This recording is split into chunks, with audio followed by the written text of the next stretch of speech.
మన దేశంలో పుణ్యతీర్థాలు చాలానే ఉన్నాయి. కానీ కేవలం స్పర్శించినంతనే సమస్త పాపాలను పోగొట్టే శక్తి ఒకే ఒక్క తీర్థరాజానికి ఉంది. అదే దధీచి తీర్థం. పవిత్ర నదీ జలాలతో కలిసి ఏర్పడిన తీర్థమిది. గంగా నదికి సమానంగా భావించే ఈ తీర్థం గురించిన విశేషాలు నేటి అనగనగాలో.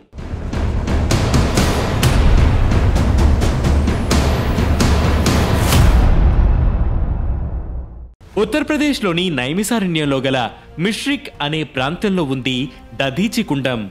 భార్గవ వంశంలో పుట్టిన దధీచి మహర్షికి దైవభక్తి చాలా ఎక్కువ. దేవుడి పట్ల ఆయనకున్న భక్తితో సరస్వతీ నదీ తీరాన ఆశ్రయాన్ని ఏర్పాటు చేసుకుని తపస్సు చేసి శ్రీ మహావిష్ణువుని ప్రసన్నం చేసుకున్నాడు. తానెప్పుడు మరణించాలనుకుంటే అప్పుడే మరణం వచ్చేలా వరాన్ని పొందుతాడు. దధీచి కుండం కదా. ఒకనాడు వృత్తాసురుడనే రాక్షసుడి ఆగడాలు పెరిగిపోయి ఇంద్రుడిపై యుద్ధం చేశాడు. వృత్తాసురుణ్ణి ఇంద్రుడు సైతం ఎదిరించలేకపోవడంతో దేవతలంతా తమను రక్షించాలని విష్ణుమూర్తిని వేడుకుంటారు. దధీచి మాత్రమే దీనికి పరిష్కారం చూపగలడని అతను ప్రాణత్యాగం చేస్తే ఆ ఎముకలతో చేసే ఆయుధంతో వృత్తాసురుణ్ణి సంహరించవచ్చని చెప్తాడు.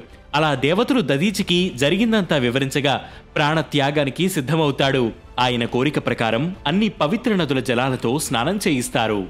దధీచి స్నానంతో ఏర్పడినదే ఈ దధీచి తీర్థం. ఈ కుండంలో స్నానం చేసిన, ఆ నీటిని తలపై చల్లుకున్న, అన్ని పవిత్ర నదుల్లో స్నానం చేసిన ఫలితం దక్కుతుందని చెబుతారు.